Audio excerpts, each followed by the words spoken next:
అందరం కలిసి చదువుకున్నాం.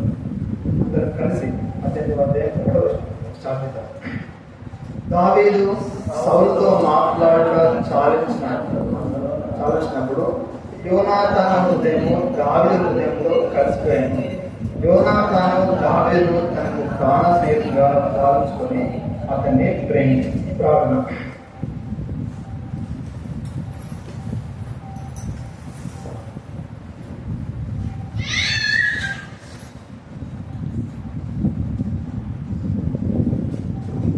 పరిశుద్ధమైన పర్వతమైన మా తండ్రి యేసు ప్రభువా, ఏ విధంగా తండ్రి నీవు మాకు ఇచ్చావు తండ్రి, మరి ఏ విధంగా తండ్రి యేసు ప్రభువా నీకు బయటకు తెలియజేయాలో, ఏ విధంగా తండ్రి నిలబడాలో, ఏ విధంగా తండ్రి యేసు ప్రభువా నీకు వర్తమానం తెలియజేయాలో సహాయం దయచేసి తండ్రి యేసు ప్రభువా నన్ను పూర్తి కావాలి. తండ్రి యేసు ప్రభువా నీవెంతో మంచివాడు, ఎంతో గొప్పవాడు తండ్రి, అనుకున్న మంచివాడు తండ్రి. విన్న వాటి ప్రకారంగా తండ్రి యేసు ప్రభువా నిన్ను ఆలోచనకు, నేను గణపరచలకు, నేను మహిళపరచలకు మాకు సహాయం దయచేయి తండ్రి. కొన్ని నిమిషాలు తనను దీవెనకరంగా ఆశీర్వాదంగా నీవే సహాయం దయచేయి. మరి ముఖ్యంగా తండ్రి యేసు ప్రభువా ఆలోచనలో స్పష్టంగా మాట్లాడు, నీవే సహాయం దయచేయి. ప్లీజ్ నన్ను పూర్తిగా తనకి కాల్ చేసి తండ్రి నేను ప్రజలకు కావాల్సిన వర్తమానం అంతే నీకు దయచేయమని మేము కాల్ చేస్తున్నాం తండ్రి. కనికరించమని కృప చూపిస్తున్నాం తండ్రి. నిద్ర నుంచి తండ్రి ప్రతి విధమైన తండ్రి ప్రభు కీడు నుంచి తప్పించి నీవే సహాయం దయచేయమని కూడా అడుగుతున్నాం. సమస్త మహిమయో ఘనత ప్రభావం చెల్లించుకుంటూ ఏ సమయం పంచి పెట్టుకుంటున్నాం మా తండ్రి.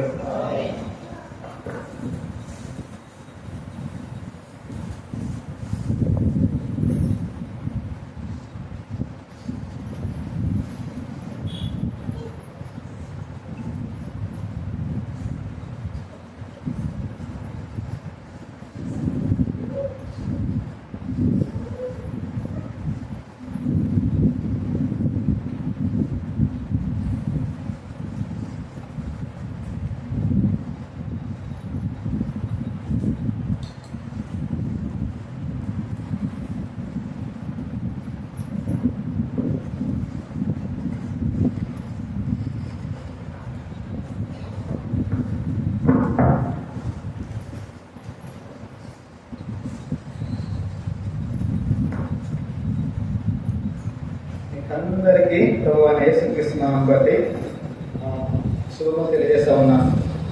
గత కొన్ని వారాలుగా మరి ప్రభు నడిపించిన రీతిగా ఒక ప్రభుకి మధ్యలోకి తీసుకొని వచ్చాడు. అది ప్రభుకి మహిమ, ప్రభుకి ఘనత.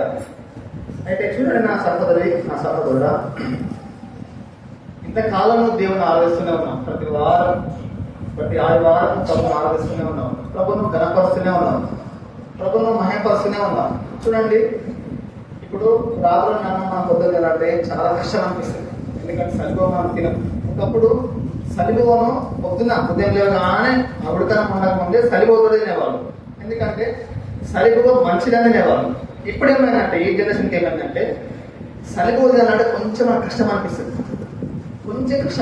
ఎందుకంటే పోదు, దిగుడు కొంచెం పోదు. ఎందుకంటే మా అమ్మనైనా కానీ ఏదైనా సరే కానీ ఎవరైనా సరే కానీ అందరం మన మనుషులని.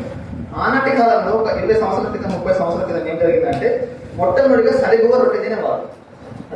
రాత్రి వేసిన రొట్టె, దాని తర్వాత రాత్రి మిగిలిన అన్నం తినేవాళ్ళు. ఇప్పుడైతే ఏమైందంటే అసలు మనము అన్నం తినట్లేదు. ఫస్ట్ పొద్దున్న మనం సలిబోవ తినాం, రెండోది ఏంటంటే రొట్టె కూడా తినాం. ఇప్పుడు ఏం చేస్తామంటే కొత్తగా టిఫిన్ చేస్తాం. మీకు అందరికి తెలిసేస్తాం కదా, నేను కొత్తవాడిని కాదు, మీకు అందరికి పరిచయమైన వాడిని. నా పేరు తెలుసు మీకు, ఎన్నోసార్లు ఇక్కడ పరిచయకు వచ్చాను. చూడండి, ఇప్పుడు మనం పొద్దున్న లేవు దాని ఏం చేస్తామంటే టిఫిన్ చేస్తాం. ఏం చేస్తాం? టిఫిన్ చేస్తాం, ఒకరోజు పూరి చేస్తాం, మళ్ళీ పిల్ల రోజు పూరి చేయం, మళ్ళీ టిఫిన్ ఏం చేస్తాం, ఇడ్లీయో లేకపోతే దోశనో లేకపోతే వడనో రకరకాలు తింటాం, అవునా కదా? చూడండి నా దేవుని సంగమా, నా దేవుని ప్రజలారా, దేవుడు ఏమంటే పోయిన వారం మీరు చేసిన ఆరాధన ఈ వారంలో చేయకూడదు, పోయిన వారం చేసిన ఆరాధన ఈ వారం చేయకూడదు. నేను ప్రతిసారి వచ్చిన ఇదే మాట చెప్తాను. ఎందుకంటే దేవుని వాక్యం, దేవుని వాక్యాన్ని విని స్పష్టంగా మనం దేవుని ఆదరించాలి. ఎంత స్పష్టంగా అంటే అంత స్పష్టంగా ఆదరించాలి. అంత స్పష్టంగా మనం దేవుని ఆదరిస్తే ప్రభు మనలో ఏమనుకుంటాడంటే మహిమ పొందుకుంటాడు. మనం దేవుని మెప్పించడం ద్వారా దేవుని నామానికి మహిమ కలుగుతుంది, తద్వారా మనకు కూడా మహిమ కలుగుతుంది. అంటే ఈ వాక్యం ఏమో సెలవిస్తుందంటే దేవుని నామానికి ఎంతో అనుకూలంగా దేవుని ఆరాధించాలన్నమాట. ఏదో అసలైన ఆరాధన, ఏదో నెత్తుర్లేని ఆరాధన చేయకూడదు, మనం అందరిలాగా ఏదో నార్మల్ ఆరాధన చేయకూడదు, అట్లాంటి ఆరాధన చేయలేదు. ఎందుకంటే నేను వారం వారం దేవుని కొత్తదనంలో ఆలోచిస్తాను. చూడండి, ఇప్పుడు మీరందరూ ఇప్పుడు పొద్దుగా లేవగానే అందరూ స్నానం చేసుకొని సబ్బు రాసుకొని సబ్బుతో స్నానం చేస్తారు, లేకపోతే నార్మల్ స్నానం చేసేవారు. ఆయన ప్రతి ఒక్కరు సబ్బుతో స్నానం చేస్తారు. ఈ రోజుల్లో సబ్బుతో స్నానం చేయని వ్యక్తి అంటూ కనబడాడు, ఏమో లేదనే దొరకడు. సబ్బుతో స్నానం చేయని వ్యక్తి రోజులో దొరకడు మనకి. చూడండి, మన బాడీకి మనకు అంత అనుకూలంగా ఉంటుంది. మనం రోజు రోజు కొత్త టిఫిన్ తింటాం, రోజు రోజు అనుకూలంగా ఉంటాం, మనం అన్ని కొత్తగా కోరుకుంటాం. మనం నువ్వు పోయిన సంవత్సరం కట్టుకున్న బట్ట ఈరోజు కట్టుకుంటే కట్టదు, కొత్తదనం కోరుకుంటాం. ప్రభు నేను కూడా కొత్తదనం కోరుకుంటాను.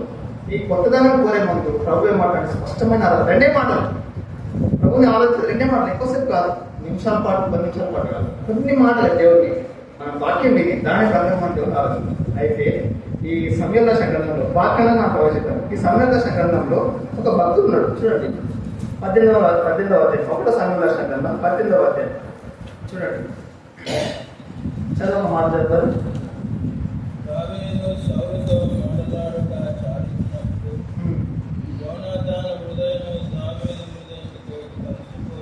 యోనాతాను హృదయము దావీదు హృదయంతో కలిసిపోయాడు. చదువు. యోనాతాను దావీదును తన ప్రాణ స్నేహితునిగా భావించుకొని అతన్ని ప్రేమించాడు.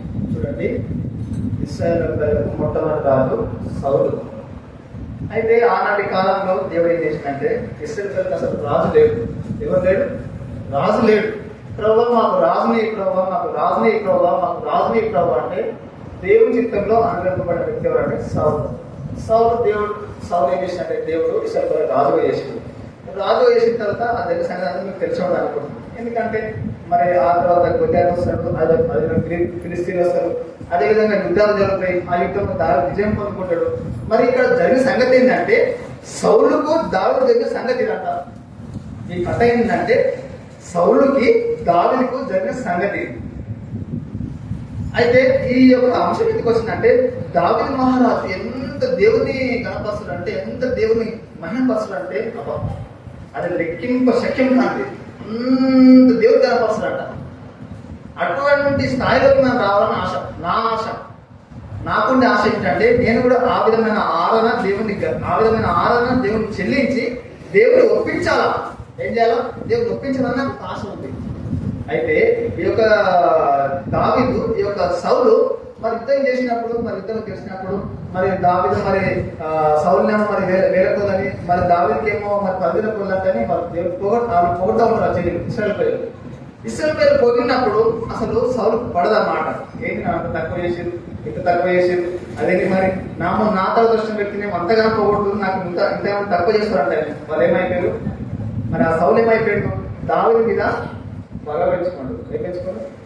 బాగా అంటే మీకు అంత వర్తమానం అంతా చెప్పడం చాలా టైం పడుతుంది. కాబట్టి వర్తమానం అంతా మీకు షార్ట్ అండ్ స్వీట్గా చెప్తా ఉన్నాను. ఎందుకంటే మరి ఇక్కడ అంశం ఏమిటంటే స్నేహం.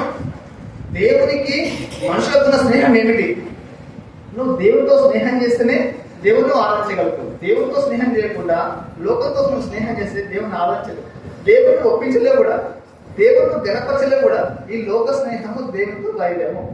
ఈ లోక స్నేహం దేవునికి శత్రువు అంటారు. కాబట్టి మనం ఈ లోకంతో స్నేహం చేసిన దేవుడిని మనం ఆరాధించలేము, దేవుడిని మనం సుఖపెట్టలేము, దేవుడిని మనం సంతోషపరచలేము. దేవుని మనం సంతోషం పెట్టాలంటే, దేవుని మనం గణపరచాలంటే దేవునితో మనం స్నేహం చేయాలా. ఎవరితో స్నేహం చేయాలా? దేవునితో స్నేహం చేయాలా. ఇన్ని రోజులు మనం ఈ వారం అంతా లోకంతోనే స్నేహం చేసాను. నేనైతే కంపెనీలో స్నేహం చేశాను, ఫ్రెండ్స్ మధ్య స్నేహం చేశాను, కుటుంబం మధ్య స్నేహం చేశాను, భార్య మధ్య స్నేహం చేశాను, బంధువుల మధ్య స్నేహం చేశాను, యవనస్తుల మధ్య స్నేహం చేశాను, అందరితో స్నేహం చేశాను. కానీ ప్రభుత్వం చాలా తక్కువ స్నేహం చేశాను. ప్రభుత్వం చాలా తక్కువ స్నేహం చేశారు. ఏంటి ప్రభు అంటే వారం అంతా మరి మనం లోకంతోనే స్నేహం. ఇవన్నీ లోకానికి అనుకూలంగా ఉంటాయి అన్నట్టుగా. లోకానికి అనుకూలంగా ఉండి లోకంతో స్నేహం చేసే ఎలా నువ్వు లోకానికి అనుకూలం అయిపోతావు, కానీ నువ్వు ప్రభుత్వం మెప్పించలేవు.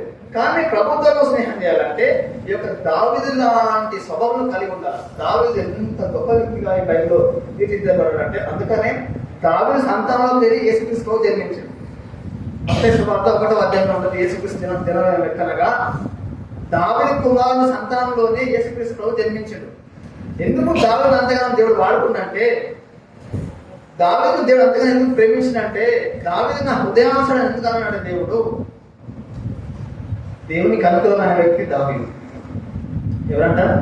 దేవునికి అనుకూలమైన వ్యక్తి దావీదు. అంతర దేవునికి మహిమపరచని దావీదు. అందుకని ఈ యొక్క వాక్యంలో ఎక్కువసార్లు దావీదు గురించి ప్రస్తావింపబడదు. దావీదు దావీదు దావీదు.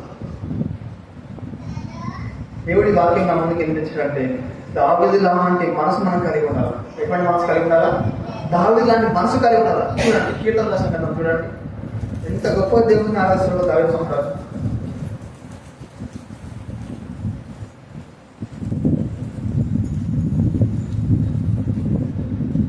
చూడండి 84వ అధ్యాయం 2వ వచనం. యెహోవా మందిర ఆవరణలో యెహోవా మందిర ఆవరణం చూడవలన నా ప్రాణం ఎంతో ఆశపడుతున్నది, అది సొమ్మసిల్చున్నది.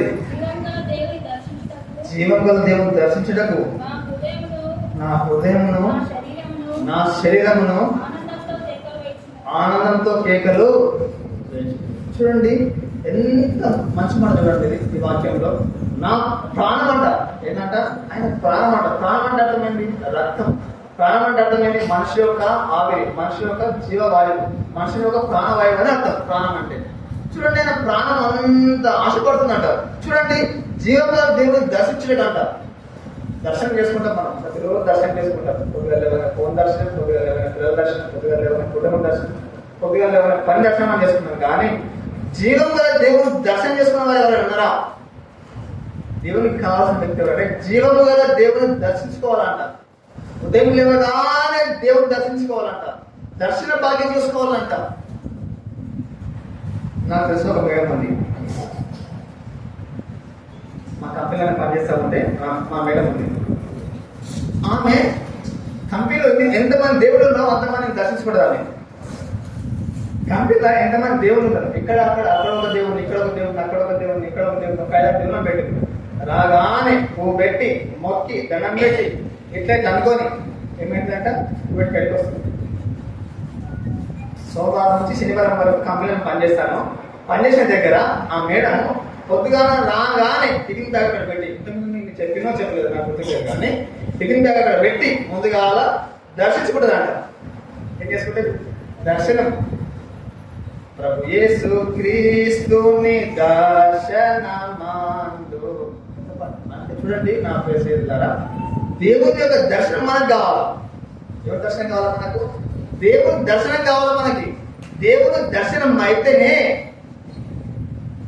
మనం ఈ లోకంలో సంతోషంగా ఉండగలం. దేవుని దర్శనం లేకపోతే, దేవుని యొక్క ప్రేమ లేకపోతే, దేవుని మనం చూడకపోతే, దేవుని మనం గణపరచకపోతే, దేవుని మనం కీర్తించకపోతే, దేవుని మనం ఆలోచించలేము. మందిరంలో ఆలోచించడమే కాదు, ప్రతిరోజు ఉదయం లేవగానే దేవుని ఆలోచించాలంట. ఉదయం లేవగానే ప్రభుని మోకరించాలంట. ఉదయం లేవగానే ప్రభు వైపు మనం కన్ను చూడాలంట. అప్పుడు నీ హృదయం అంతా ఉల్లాసంగా ఉంటుంది, నీ హృదయం అంతా ఎంతో సంతోషంగా ఉంటుందంట.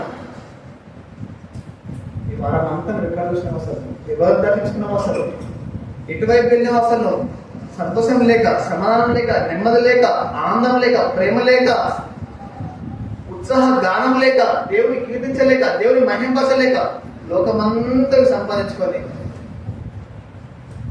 ఇక చాలే ఇంకా నా ప్రభుని ఆరాధిస్తా, ఇక చాలే ఇంకా నా ప్రభునికి నేను కనపరుస్తా, ఇంకా చాలే ఇంకా అని అనుకుంటా ఉన్నాను. నా ప్రియ సహోదర సహోదరుడా, ఈ లోకం అంతా భయంకరమైన వేదనతో కూడి ఉంది. ఈ వారం అంతా ఎంతో మంది చనిపోయారు, లెక్కలేనంత మంది చనిపోయారు. నువ్వు బ్రతుకున్నావంటే అది దేవుడి కృపనేది. ఆ కృపనేషన్ దేవుడు నేను జీవనకాలం దేవుడు దర్శించకపోతే దేవుడు ఎంత బాధపడతాడు, దేవుడు ఎంత వేదన పొందుతాడు. చూడండి, నా బిడ్డలు ఉన్నారు, నేను వారమంతా వాళ్ళని కాపాడుతున్నాయి, వారమంతా వాళ్ళని రక్షిస్తున్నాయి, వారమంతా వాళ్ళని వాళ్ళ కృపలో జ్ఞాపకం చేసుకుంటున్నాయి. కనీసం వాళ్ళని సరైన స్థితిలో ఆలోచనకపోయే. చూడండి, ఇశ్రాయేలు పైన దేవుని చూసారు, దేవుని చూసిన తర్వాత కూడా పడిపోయారు. కొంతమంది యోర్దానులో, కొంతమంది అరణ్యంలో, కొంతమంది లోకంలో, కొంతమంది వెనుకకు తిరిగి పడిపోయే స్థితిలోకి వచ్చారు. ఎవరు? ఇశ్రాయేలు పైలు. మనం ఇశ్రాయేలు పైలు ఆనాడు దేవుని చూసి కూడా పడిపోయే స్థితిలో ఉన్నారు. ఈనాడు మనము దేవుని దర్శనం చేసుకొని ప్రభువు మహిమపడే స్థితికి మనం వెళ్ళాలి. కాబట్టి జీవం గల దేవుడు దర్శించడకు, జీవం అంటే నాకు మరణం లేని దేవుడు. జీవం అంటే అది ఎప్పుడు కొనసాగించబడేది, దానికి మరణమే లేదు. అటువంటి దేవుని మనం దర్శనం చేసుకోవాలి. అటువంటి దేవుని మనం దర్శనం చేసుకుంటే, అటువంటి దేవుని మనం కొనియాడితే, అటువంటి దేవుని ముఖం మనం చూస్తే, అటువంటి దేవుని యొక్క ముఖ దర్శనం మనం చూస్తే దేవుడు మనం నిండాహార మనసు మనం ఆలోచిస్తాం. చూడండి, అదే వాక్యంలో ఉంటుంది, జీవం గల దేవుని దర్శించకుండా హృదయం అంట, ఆయన గుండె అంట అంత చాలా బాగా పనిచేస్తుంది. నీకు దర్శించడకు నీ గుండె పనిచేయదు. నీ గుండె దేనికి పనిచేస్తుంది అంటే నీ కుటుంబం కొరకు పనిచేస్తుంది. నీ గుండె నీ యొక్క సంసారం కొరకు పనిచేస్తుంది, కానీ దేవుడి కొరకు పనిచేయదు. చూడండి, నేను మందిరంలో సేవకు దగ్గర పెరిగాను. ఆ సేవకు దగ్గర ఉన్నప్పుడు నా పని ఏంటంటే జీవం గల దేవుని దర్శించడం నా పని. ఉదయం లేవగానే దేవుని దర్శించాలా. 4:50 నిమిషాలకు అలారం పెట్టుకుంటే 4:45 నిమిషాలకి లేచేవాడిని. 4:45 నిమిషాలు లేచి మందిరం అంతా శుభ్రం చేసి ఉదయం లేవగానే ఆ యొక్క దర్శనం చూసిన తర్వాతనే వేరే పని చేసేవాడిని. అప్పుడు దినమంతా ఎంత ఉల్లాసమో, ఎంత మహిమనో. చూడండి, దేవుని మందిరం మనం ఏం చేయాలంటే దేవుని దర్శించాలన్నమాట. ఏం చేయాలా? జీవనాల దేవుని దర్శించాలా, జీవనాల దేవుని చూడాలా. మనం చూస్తాం లోకం వైపు, భూమికంతా నివస్తారు నా వైపు చూడమని చెప్పింది, కానీ లోకం వైపు చూడమని చెప్పలేదు దేవుడు. నేను రక్షణ పడక ముందు భయంకరంగా లోకం వైపు చూశాను, భయంకరంగా జీవించాను, భయంకరమైన జీవితం ఉన్నది. ఆ జీవితం నుంచి దేవుడు విడిపించి ఇప్పుడు జీవంగా దేవుని వైపు చూసే భాగ్యం ఇచ్చాడు. జీవంగా దేవుని వైపు చూస్తే నీలో జీవం ఉంటుంది. జీవంగా దేవుడు దర్శించుకుంటే ఆ దర్శన భాగ్యం నీకు ఎల్లప్పుడూ ఉంటుంది. నేను దేవుని నమ్మకంలో భయంకరంగా జీవించేవాడు. నా శరీరమే నా బలం అనుకునేవాడిని. దేవుని నమ్మకం నా శరీరమే నా బలం అనుకునేవాడిని, అంత బలం ఉంది. ఇప్పుడు ఆ బలం అంతా ఏమైపోయిందంటే ప్రభు కాపాడు. ప్రభువా, ఇప్పుడు నీ కొరకు కొట్టబడుట, నీ కొరకు మరణం కొరకు ఎదురు చూచుట, నీ కొరకు ప్రసన్న పడుట, నీ కొరకు నమ్మకంగా జీవించుట, నీ కొరకు ఈ లోకంలో క్రీస్తు అనే ఒక మంచి కిరీటము నెత్తి మీద పెట్టుకోండి. నా యొక్క భాగ్యం ప్రభావం క్రీస్తు కొరకు కంకణం కట్టుకోవాలి. ఇది నిజమైన క్రైస్తవ గీతం. నా ప్రియ సహోదర సహోదరుడా, యోనాతాను అదేవిధంగా దావీదు ముఖ్య స్నేహితులు. ఈ బైబిల్లో మీరు చూసినట్లయితే అతి ప్రియమైన స్నేహితులు యోనాతాను, దావీదు. ఈ యోనాతాను ఎవరంటే సౌలు యొక్క కుమారుడు. ఈ సౌలు యొక్క కుమారుడు యాక్చువల్ గా సౌలు సపోర్ట్ చేయాలి, కానీ ఈ సౌలు సపోర్ట్ చేయకుండా ఎవరు సపోర్ట్ చేస్తున్నారంటే ప్రాణ స్నేహితులు సపోర్ట్ చేస్తా ఉన్నాడు. ఆ స్నేహితుడు ఎవరంటే దావీదు కుమారుడు. ఆ దావీదు చూడండి, ఈ యొక్క మధ్యాహ్న కష్టంలో దేవుడిని ఆదరిస్తున్నాడు. జీవం గల దేవుని దర్శించటకు నా హృదయము, చదవక మాట, జీవం గల దేవుని దర్శించటకు నా హృదయము, నా శరీరము, ఆయన బాడీ ఉందంట. గుండె ఒకటే కాదు, ఆయన దర్శించింది. ఆయన శరీరంలో ఉన్నంట ఆనందంతో కేకలు వేయించిందంట. ఏం చేస్తుందంట? ఆనందం అంట. అంత ఆనందం ఉండాలి క్రైస్తవునికి. ఈ లోకంలో నిజంగా క్రైస్తవునికి ఆనందం లేదు, సంతోషం లేదు, సమాధానం లేదు, నెమ్మది లేదు క్రైస్తవునికి. ఎందుకంటే ఈ లోకంలో క్రైస్తవునికి సంపాదించుకునేదంటే శ్రమ. క్రైస్తవ సంపాదించుకునే విషయం ఏమిటంటే శ్రమ సంపాదించుకుని క్రైస్తవుడు. దేవుడి వల్ల శ్రమ అనేది దాంట్లో పొందుకోవాలా. ఎంత నువ్వు శ్రమ పొందుకుంటే అంత నువ్వు దించబడతావు. ఎంత నువ్వు త్యాగం చేసి దేవుడి కొరకు అంత నమ్మకంగా దించబడతావు. దేవుడితో నువ్వు ఎంత తగ్గించుకుంటే దేవుడితో అంత నమ్మకం నిలబడుతుంది. చూడండి, మందిరంలో ఉన్న ఫస్ట్ పాయింట్ అంటే మీకు ఇద్దరు నేను చెప్పిన చెప్తుంది, నాకు గుర్తులేదంటే మందిరంలో ఉన్న ఫస్ట్ పాయింట్ అంటే అందరికి వెళ్ళగానే ఫస్ట్ వాష్రూమ్కి వెళ్ళేవారు. వాష్రూమ్కి వెళ్ళి ఏం చేసేవారంటే ఫస్ట్ చీపురు తీసుకొని ఫస్ట్ మందం కడిగేవారు. ఏం చేసేవారు? అందరికి వచ్చేవారు. అందరూ బాత్రూమ్ మనం ఇబ్బంది పడకూడదు అంటే ఫస్ట్ వెళ్ళి బాత్రూమ్ కడిగేవారు. 2014-15 సంవత్సరం సంగతి చెప్తారు.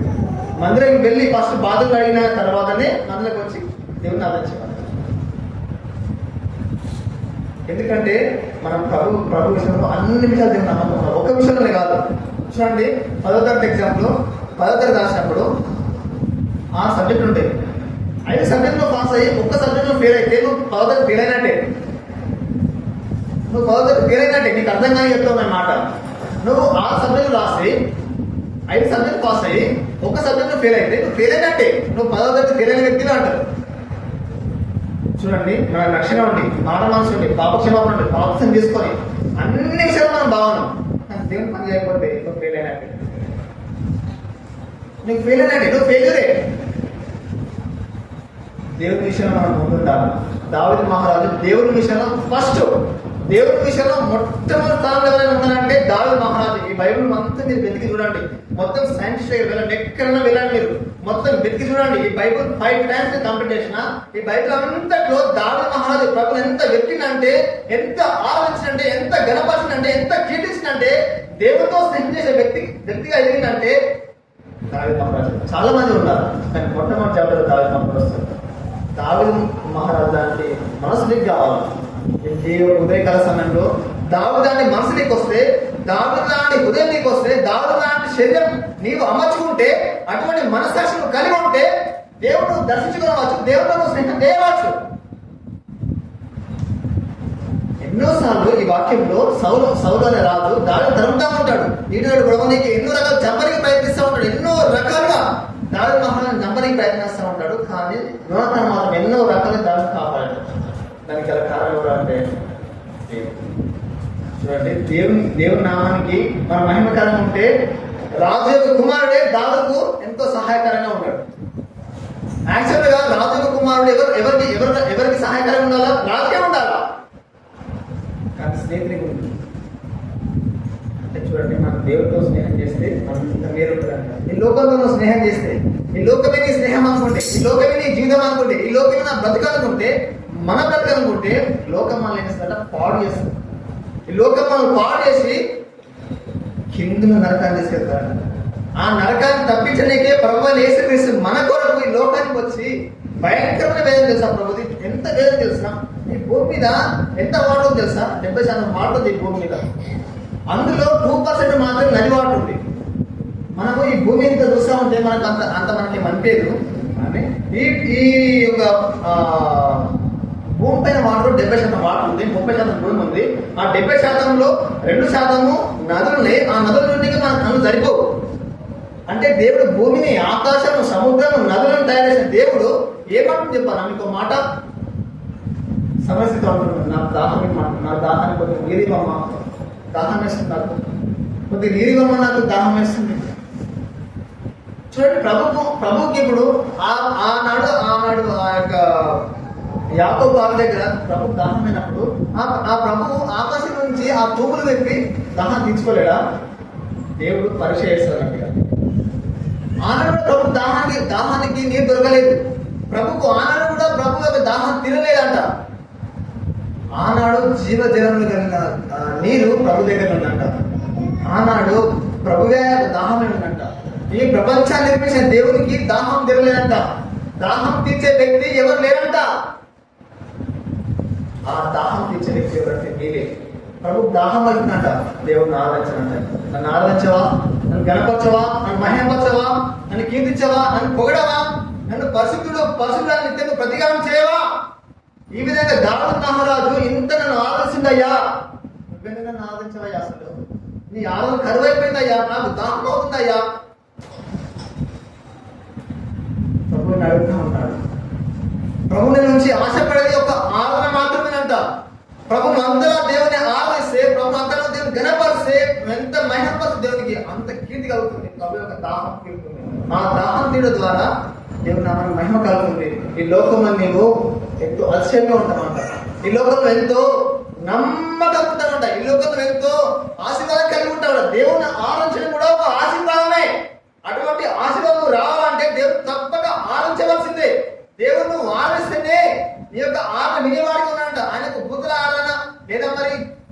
వీళ్ళ వల్ల అర్థం పక్క పెట్టిన దేవుడు ఫస్ట్ నీ ఆనందం దేవుడు అడుగుతా ఉన్నాడు. ఈ పరిస్థితి అన్నాడు దేవుడి నుంచి ఆశపడుతుందంటే ఆనందం మాత్రమే దేవునికి ఇచ్చుట, దేవునికి ఎంతైనా నువ్వు ఇవ్వాల్సిందే. ఎందుకంటే నీ కొరకైనా ప్రాణం పెట్టాడు. సిలువలో మరణించినప్పుడు దాహం అయిపోయింది, దాహం దాహం దాహం అన్నప్పుడు ప్రభు నోట్లో పెట్టాడు, చేరు చిరకలు పెట్టింది. ఏం పెట్టాక ప్రభు నోట్లో చేరు చిరకలు పెట్టాడు, చేరు చిరకలు పెట్టాడు. నీరు నిమ్మలే ప్రభు. ఇంత ఘోరం చూడండి లోకం. ఈ లోకంతో స్నేహం చేస్తే ఈ లోకం ఇచ్చే గిఫ్ట్ ఏంటంటే చేరు చిరక. ఈ భయంకరమైన చేదు చిరక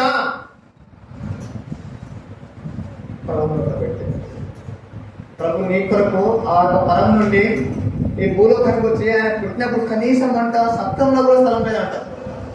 ఈ భూమిని అంతా సరిపించిన దేవునికి సత్రంలో స్థలం లేదంట. ఈ మానవుడు తయారు చేసిన ప్రభువుకి లోకంలో స్థలమే లేదంట. ప్రభు శిలువ వేసినప్పుడు ఎంత గోస అంటారు. ఆ గోస నీకు నాకు వస్తే మనం తట్టుకోలేము అసలు. ఆ గోస ప్రభు చేతుల మేకులు, కాళ్ళ మేకులు, పక్కల పల్లెపోటు, వీపైన భయంకరమైన కొరడ దెబ్బలు, భయంకరమైన మాంసం అంతా పిగిలి బయటకు వస్తా ఉంటే, ఆ మట్టి మూల ప్రభు మాంసం అంతా బయటకు వస్తా ఉంటే ప్రభు ఎంత బాధపడ్డాడు అసలు. ఆయన ఎందుకు బాధపడడం? నీ కొరకే.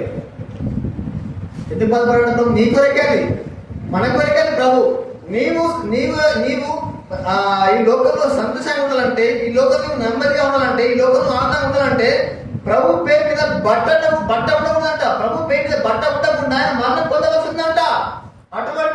అటువంటి కఠినమైన బాధను తండ్రి అయిన దేవుడు ప్రభుకు అప్పగించినట్ట. ఆయన అప్పగించిన పని ఎంతో హ్యాపీగా.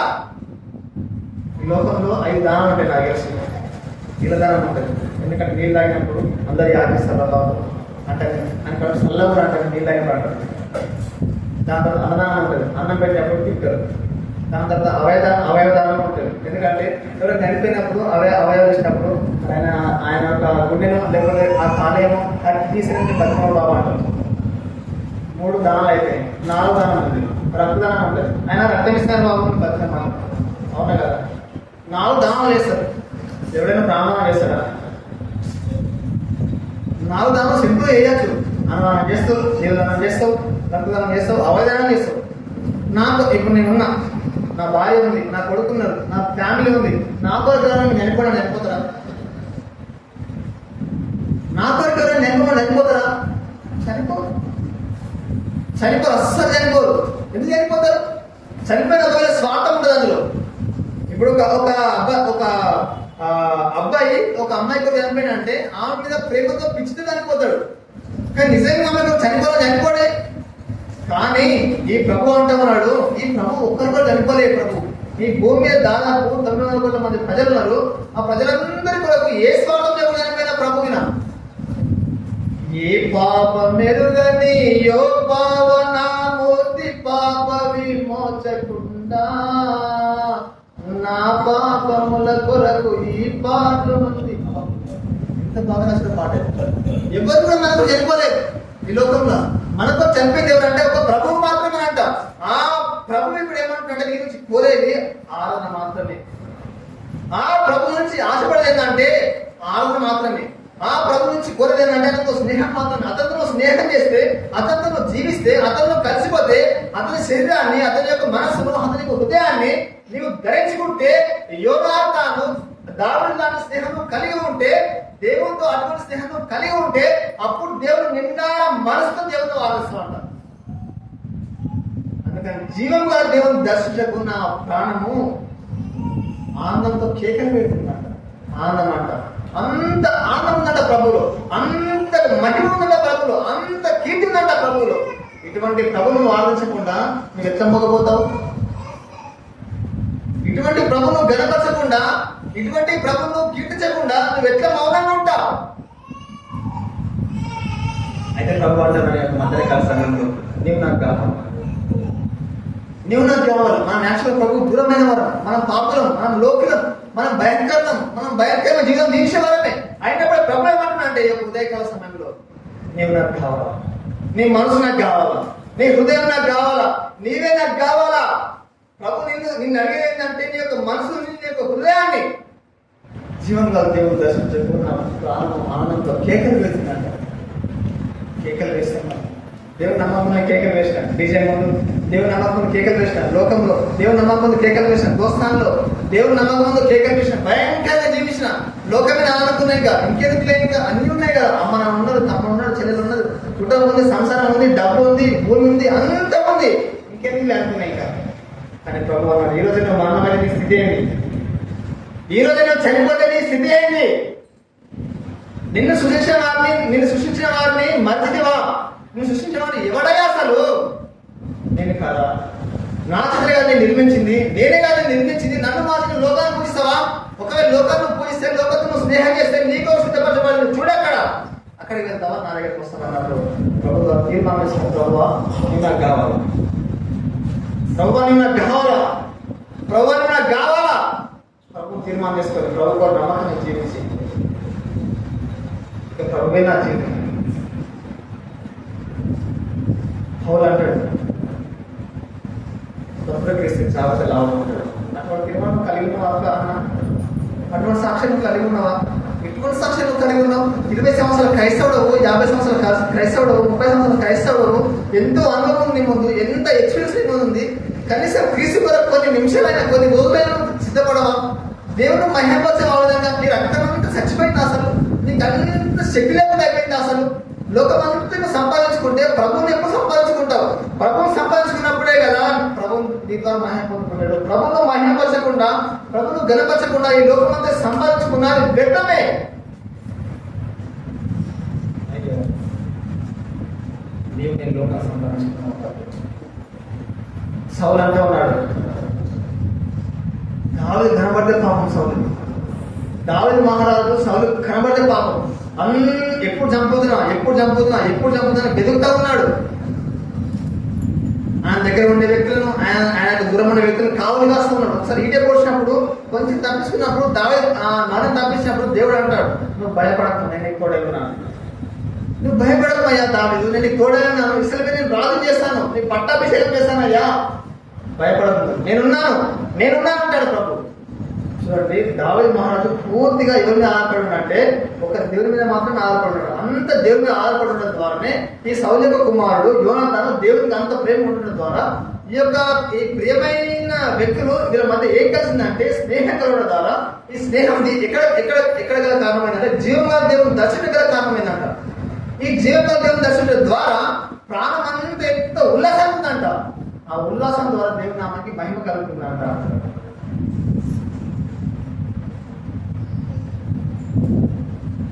చూడండి, నాకు ప్రియ సంబంధించిన ఇంకా దేవుని ఆలోచించకపోతే, ఇంత నన్ను వాక్యమే, ఇంకా దేవుని కీర్తించకపోతే, ఇంత నన్ను వాక్యం ఇది, ఇంత నన్ను దేవునికి కనికరించకపోతే, దేవుని మహిమపరచకపోతే, దేవుని బాధ, ఆ బాధ మనం దేవుని పెట్టండి. అసలు నేచురల్ మనం ఎంతగానో దేవుని బాధ పెడుతూనే ఉంటాం. నోటి ద్వారా, చూపు ద్వారా, నడక ద్వారా, ఎంతో రకరకాల మనం చేసిన ద్వారా ప్రభు ప్రతిరోజు మనం బాధ పెడుతూనే ఉంటాం. ప్రభుత్వం మనం బాధ పెడిస్తున్నాం. మనం ఉండకూడదు. ఏనాడు మనం ప్రభుత్వం బాధ పెట్టకూడదు. ప్రభుత్వం అసలు ఇబ్బంది పెట్టకూడదు. మనం ఇబ్బంది పడడం ద్వారా దేవుని నామాన్ని మహిమ కలగాలి. అప్పుడే దేవుడు నీ హృదయంలో నివాసం పొందుతాడు. నీ హృదయం దేవుడి ఆలయం అంటే నార్మల్ సంగతి కాదు. నీ హృదయంలో దేవుడికి నివాసం చేస్తా అంటా ఉన్నాడు. నీ హృదయంలో దేవుడు నివాసం పొందిన తర్వాత నీకు ఇంక లోకంతో ఏం పని? ఈ లోకంతో నీకు స్నేహం ఎందుకు? కాబట్టి దావీదు లాంటి మనసును కలిగి ఉంటారు. దావీదు లాంటి హృదయం కలిగి ఉంటే, దావీదు లాంటి శక్తిని కలిగి ఉంటే లోకాన్ని కూడా జయించగలరు. లోకం అంతా నీకు విరోధమే. దేవుడు నమ్ముకున్నావంటే ఎక్కడ కూర్చున్నాడు నీ పీకను వచ్చి కూర్చుంటాడు. క్రీస్తు కుమారుడు తెలిస్తే, యేసుక్రీస్తు బిడ్డవాళ్ళు తెలిస్తే, దేవుడు నమ్ముకున్నాను తెలిస్తే నీకు చాలా బాధ ఉంది లోకంలో. ఆ బాధ నేను కూడా గుర్తులేగలను. కానీ ఆ బాధ ద్వారానే మనం సంతోషం పొందుకొని దేవుడు మహిమపరచాలా. అప్పుడే దేవుడు నామానికి మహిమ కలుగుతుంది. అప్పుడు మన ఆరాధన ప్రభు యొక్క పాదాల దగ్గర వెళ్ళి దేవుడికి గణపరిచే స్థితిలో వెళ్తుంది. అప్పుడు ప్రభు నా బిడ్డలు చూడండి, ఇంత కష్టం ఉన్నా, ఇంత నష్టం ఉన్నా, ఇంత వేదన ఉన్నా, ఇంత దుఃఖం ఉన్నా నన్ను ఆరాధన స్థితిలోకి వచ్చారు. చూడండి గుదలారా, చూడండి యాజకులారా, చూడండి సహోదరులారా, చూడండి నా బిడ్డలు ఏ విధంగా ఆలోచిస్తున్నారో. అటువంటి ఆరాధన నాకు కావాలా అని ప్రభు అంటున్నాడు. దేవుని యొక్క మధ్యాహ్నకాల సమయంలో నిండా మనసు, నిండా హృదయంతో నీ యొక్క జీవితం అంతే దేవునికి అప్పగించుకొని దేవుని ఆరాధించు. మాట తేడంగా ప్రభావ ఈ వారం అంతా ప్రభావ నేను దర్శించలేదు ప్రభావ, నీ ముఖ దర్శనం చూడలేదు ప్రభావ. నా వైపే నేను చూసినావు. నేను భయంకరమైన పాపిని, భయంకరమైన జీవితం జీవించమని ప్రభావ. నీవు నా పాపాన్ని చూసి, నా జీవితాన్ని చూసి, నా హృదయాన్ని చూసి, నా బ్రతుకం చూసి, నా హృదయాన్ని చూసి ప్రభావ నీవే దర్శించి ప్రభావ నా మీద కనికరపడి ప్రభావ, నా మీద జాలిపడి ప్రభావ, నా మీద ప్రభావ నీవే ప్రేమ చూపి ప్రభావ నన్ను కనికరించిన ప్రభావ. ఇటువంటి ప్రభుకి నేను ఏమి ఇచ్చినా హృదయం చెల్లించగలంటే మాట దేవుడు ఆలోచిస్తాం భావం. ఇటువంటి ఆలోచన లేదు తెచ్చినప్పుడు మాట